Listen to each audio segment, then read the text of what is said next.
I'm going to do a quick walkthrough of what it looks like to access the digital curriculum that's available to you through Rural Virtual Academy and Wisconsin eSchool Network. So how the process works is someone at the district level will contact our staff at RVA's District Connect and give us the teacher information. And we will get the teacher set up with an account in the system with the correct course names. The login information will be automatically sent to the teacher. So now I am going to log in as the teacher to show you what that would look like. So I've got my blended teacher demo. I'm going to log in. Once I get logged in, this space here is what we call the student information system. And this really just manages enrollments, allows teachers to see at a high level what the progress is for each of their students, allows teachers to log in as students and just do some of that basic troubleshooting. But for today, we are going to just get straight into the LMS or learning management system. The LMS is called Agilix Buzz, so you see that right here. So what that's going to do is open up a new window for me. And now I'm logged in here and I can see my course. So these are the course tiles. Right from the course tiles, you will be able to do quite a few things. The first is to see activities, and that really gives you an idea of what the course looks like from the student perspective.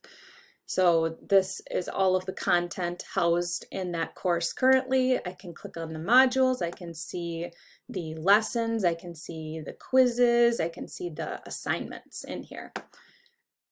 To really drill down and modify the content, I would need to go into the editor, as I just did. I did that pretty quickly, so I'm going to try that again for you.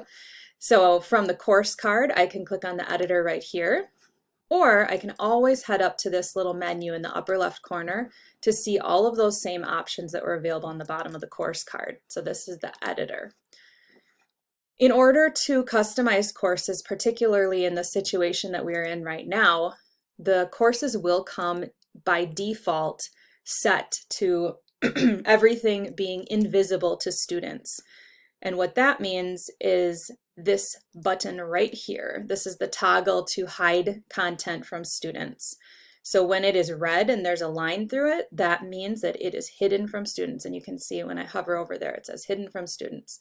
So if I'm coming in and I really quickly just need to assess what is available to my students, I would look at these modules. I can hide an entire module, and you see that now it says visible to teachers only. If I toggle it back, it's now visible to students, teachers, and observers. So if I look in here and I realize that I really only need for them to see Module 1, I don't want them to see the rest, or maybe we're all done with Module 1 after I've looked through the content, and I'm going to hide that, and I really just want them to see Module 4. So I would click on that. But let's say I look in here in Module 4, and I don't really need to cover the New Deal. So I'm going to hide that from my students, and we can skip straight down to here.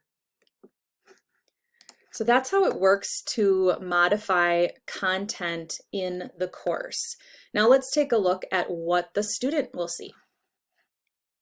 So what would have happened on the back end without students even realizing is someone in the district would have sent a list to the Rural Virtual Academy District Connect staff, letting us know what students should be enrolled in each particular course. RVA staff will have imported those students into the system and enrolled them in the proper course or courses. The system will automatically send an email to each student with username and password. If there are any questions about that, RVA staff can support you and your students in getting those usernames and passwords to them. There are many ways that we can do that if there are any questions, but the system should definitely automatically send that out. So I'm going to log in as a student to take a look at what I will see. So this is that student information system again, and it looks a little bit different from the teacher. I don't have as many options up here. It has all of my course listings here, and I can click on any of them to get right into that LMS. So we are in the Agilix Buzz LMS, and I can click on any of my course cards to get some more information. So let's take a look at what I can do. I've got some content that I can learn in here. And you can see I've already completed isolationism right in here. And I took the quiz, got a 33%. And I can see a little bit more about what I got right and what I got wrong when I took that quiz. So we will take a look in a minute what we can do on the teacher end with that quiz. But let's try another quiz on the Roaring 20s.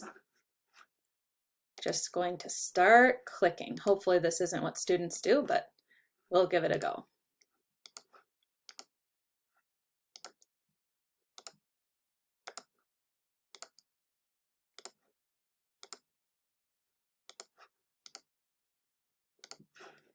All right, I'm going to submit. It's going to ask me, do you want to submit now? Yes, I do.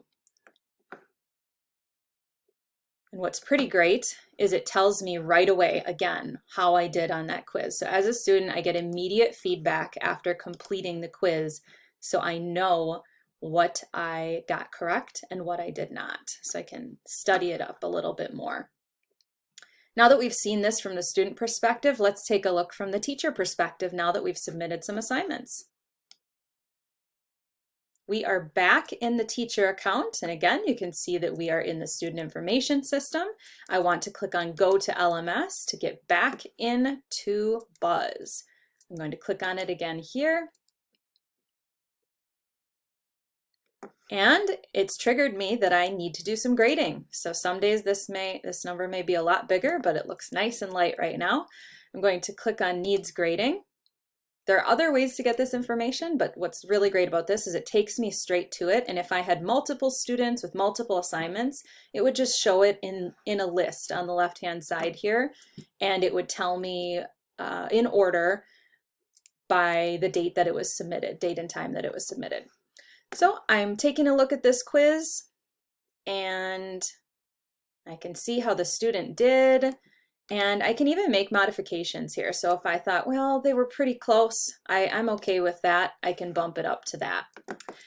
And I can also look at it, and while it gave the student a percentage, I can choose to modify that. I can give them a higher score, a lower score. I can easily click full credit, or I can say, I really want you to try this again, and I can click 0. I can type and say, let's get together and talk about this before you try again. And I can give them a retry. So I can let that student try again. If I want to dig down into some of the assignments that auto-graded, I would I'm going to head back to my teacher app, and I'm going to click on my grade book.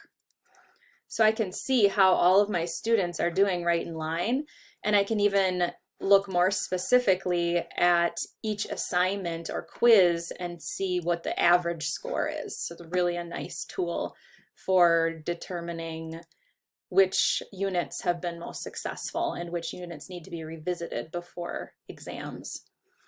So that's how it looks from the teacher perspective. If you have any questions, as always, please let us know.